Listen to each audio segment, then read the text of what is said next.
All right, so this is everything we know about the Epstein files so far. Remember, the US government has now released the largest batch of what it is calling the Epstein files. It is a data dump of more than 3 million pages of documents, 2,000 videos, and 180,000 images. And it's taken a couple of days, but there's a lot of stuff about this that's already out in the public domain. What we're going to attempt to do in this video is to figure out what is new in this latest release and also who's being mentioned. So, Donald Trump, Elon Musk, Bill Gates, there are some India references, the exact context of those mentions as well. Now, one thing is crucial before we go further, which we must remember, that being named in these documents does not automatically sort of amount to wrongdoing, because the documents themselves contain a mix of verified reports, emails, tips, claims that investigators have made, where two investigators are actually emailing each other. And what they do establish in many cases is that there was a relationship that Epstein had with a couple of people who have been mentioned in this email. So before we start, remember, like, share, subscribe, and sign up for our membership. Quickly, if you don't remember who Jeffrey Epstein was, a wealthy American financier who built a life around influence and money and access and powerful friends, and the prosecutors say a system of abuse. His first major case surfaced in 2006 when the parents of a 14-year-old girl in Florida said that Epstein had molested their daughter. In 2008, he basically accepted that he was guilty of that charge, but he avoided federal charges. It would have meant a life sentence, but he got away with 13 months in a jail, and he was a registered sex offender. And this is an important sort of point in his life. The story didn't end there. And that was 2008. Remember, 2019, more than 10 years later, he was arrested in New York on charges of trafficking dozens of teenage girls, engaging in sexual acts with them in exchange for money. Prosecutors say he worked with employees and associates to maintain what they called a steady supply of minor victims of this abuse. And also, he was accused of, trafficking these girls and then supplying them to his wealthy and influential friends. Now, Epstein pleaded not guilty, and then August 2019, while he was in jail awaiting trial, he was found dead in his cell. He allegedly hanged himself. There was a conspiracy theory as to how that happened. And all of the wealthy, very powerful people in the world who would have liked for him to be quiet permanently. Big questions came after that, but effectively, when I said that his first case back in 2008 is a marker, because anyone who continued a relationship with him after that obviously knew that he was an offender and that he had solicited minor victims, and they continued to be friends with him, which is why that is important.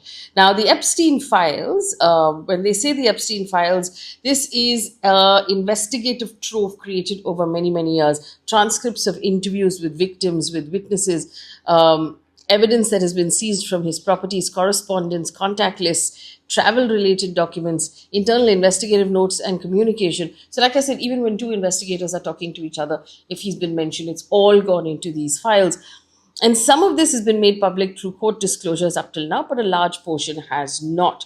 So what it is in practice is a mass of investigative material that includes some credible evidence, irrelevant references, tips, rumors, administrative records, things that were never proven in some cases.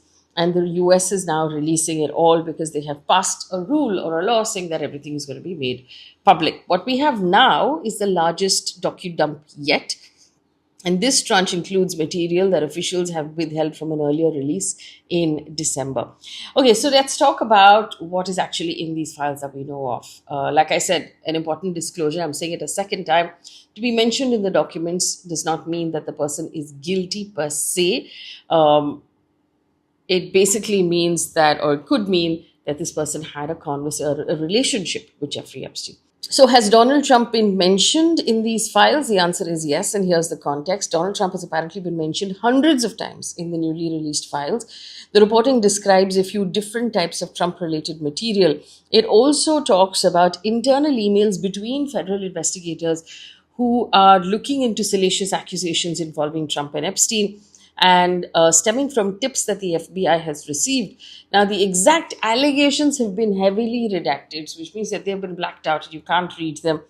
But apparently, they include claims of sexual misconduct, claims of participation in Epstein related abuse, claims bundled with references to other public figures. But the investigators said that they received these tips from people, but they are unsupported, they lack corroboration, and in many cases, internally, they've been flagged as implausible or politically motivated. These emails, reported as being from August 2025 between two investigators, give no indication that there was any substantiated or any evidence to these claims at all. Now, there is also social references. The files reportedly include a message from 2012 with the sender and the recipient asking, and I'm quoting here, what does JE think of going to Mar-a-Lago after Xmas instead of his island? So JE, we're assuming in this context, is Jeffrey Epstein. Mar-a-Lago is the property in Florida owned by Trump. Now, this is important because Trump has said that their friendship ended years earlier, but apparently was still alive in 2012. Another striking item among those hundreds of mentions appears to be in 2002, which is an email between Melania Trump and Ghislaine Maxwell about a New York Magazine piece on Epstein, commenting on the story and the photo, suggesting a call between Maxwell when she's back in New York. It's evidence of proximity and contact and how warm their relationship was. It also is a mix of archived tips, investigative discussions, and social references. That's the kind of nuanced sort of, that people are looking into right now. Now, effectively, this doesn't tell us anything new, but it confirms what was already being discussed, that Trump and Epstein moved in overlapping social circles between the 1990s and the early 2000s, that Epstein attended events at Mar-a-Lago, that Trump has referenced contactless emails, third-party correspondence. Trump has been mentioned in many of those conversations, and of course, the fact that they had a continued relationship well after 2008. The other big name that has popped up that people are talking about is Bill Gates, right? Some of it is pretty explosive, including allegations of sexual encounters, STDs, and attempts to conceal that STD. What the draft document actually has is a series of allegations about Bill Gates, including one that Gates allegedly had sexual encounters with women described as Russian girls. He apparently sort of contracted an STD as a result.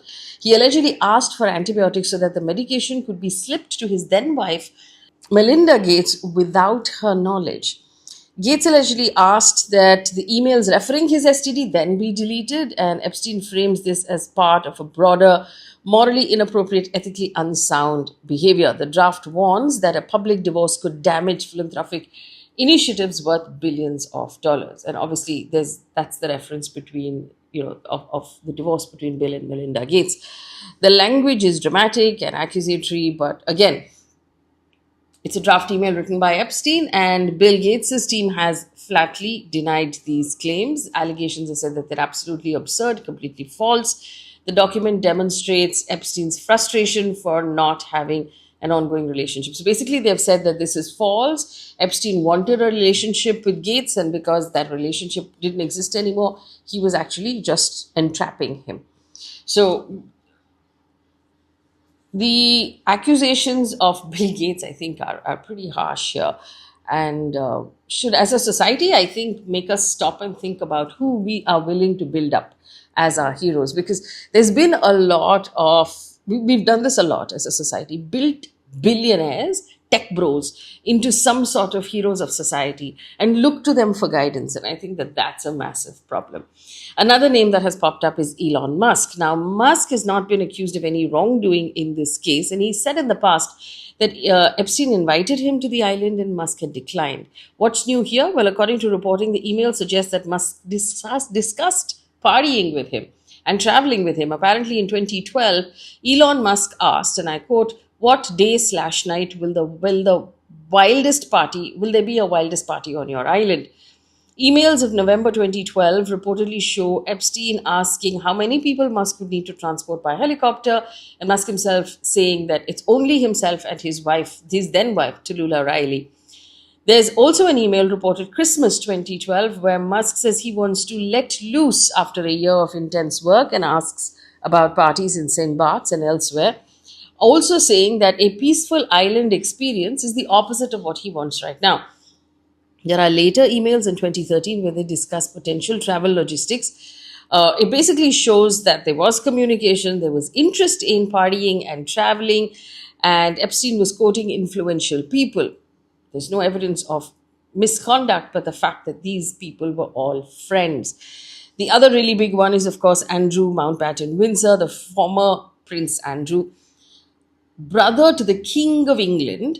The implication actually just makes it quite worse. The newly released documents include photographs, allegedly, of Andrew crouched on all fours over a woman who's lying on her back on a carpet, staring directly into camera. The woman shows him, the photograph shows him touching the woman's stomach. Her face is redacted. In the background, you can see a man sitting in a chair with his feet up on the table. It's unclear when these photographs were taken. Remember, Andrew was stripped of all of his royal titles and his residence last year because of these specific allegations. And Virginia Giuffre claimed that Epstein forced her to have sex with Andrew multiple occasions when she was a minor. He has, of course, denied everything. The new files now include emails from a publicist called Peggy Siegel, who is organizing what she described as a last-minute casual dinner connected to Andrew's private visit to New York in December 2010. The gathering appears to be linked to Epstein's New York home. Now, this matters because Andrew previously said that he met Epstein just to end the relationship, and there was a Central Park photograph of the two of them. The newly released email suggests that there was a guest list that was being put together, including people like Woody Allen and Katie Kirk, for that dinner. Separate emails between Epstein and an account named The Duke suggest that Epstein wanted to introduce someone called A to a 26-year-old Russian woman, and the person behind the account responded with interest and with questions, and the email was signed as A with a signature reading HRH Duke of York. There are also emails between Maxwell and an invisible man who calls himself Andrew, referencing Sarah and the kids, suggesting that this is, in fact, Andrew that they're talking about. Andrew has denied all wrongdoing. Remember, he did settle out of court with Virginia Giuffre without admitting any liabilities. These are the big revelations, but there are other names that have also come up. Bill Clinton, for example, the file has snapshots of Bill Clinton with other famous people that Epstein kept in his New York home. The file also reportedly include messages from members of the public asking why Clinton was not being investigated. Clinton representatives say he broke off contact after Epstein's first round of charges, and none of Epstein's victims have publicly accused Clinton of any wrongdoing. Sergey Brin, of the Google co-founder, apparently also was being invited to Epstein's house for a film screening and a casual dinner, and he suggested that he would bring Eric Schmidt as well. Steve Bannon, one of the most striking revelations, describes Steve Bannon's hundreds of friendly texts between Epstein, including messages sent months before his arrest in 2019 and his death. They discuss politics, travel, a documentary that Bannon was planning on actually shooting at that time. Another big revelation was Meera Nair, mother of the current mayor of New York. There's reporting that there were emails, mentions of Meera Nair, described by the same publicist, Peggy Siegel, for an after party in Ghislaine Maxwell's house, connected to the film Amelia, directed by Nair, listing several attendees. Again, this doesn't suggest wrongdoing, but it does suggest there was a relationship. What is the India connection? There is reporting here about the fact that Epstein in 2017 refers to the Indian Prime Minister Narendra Modi and says that he advised him, and the advice was followed during the Prime Minister's Israel visit. It actually says that he sang and danced for the US President and it worked. The Indian official response to this has been swift and blunt. The Ministry of External Affairs spokesperson of India, Randeep Jaiswal, has, beyond the fact, he's basically said that these are allusions of a criminal and it should be dismissed with contempt. There are also some mentions in part, apparently, about Epstein wanting to set up a meeting between Steve Bannon and the Prime Minister, but there's nothing more on that. And there may be other names as well, but like I said, it's 3 million pages and people are still combing through it. What this actually leaves us with, the bottom line, is that millions and millions of pages of media files. And for me, the shocking part as a woman and an average citizen is how the rich and powerful move together to share their power and their influence. And also how I've always thought that pedophilia, or men who prefer preteen girls or teenage girls, are, aberrations. They're dark and creepy people who hide in corners of society, and you have to protect your children from these dark and creepy people. And by dark, I mean people who hide in the shadows, from the people who hide in the corners of society.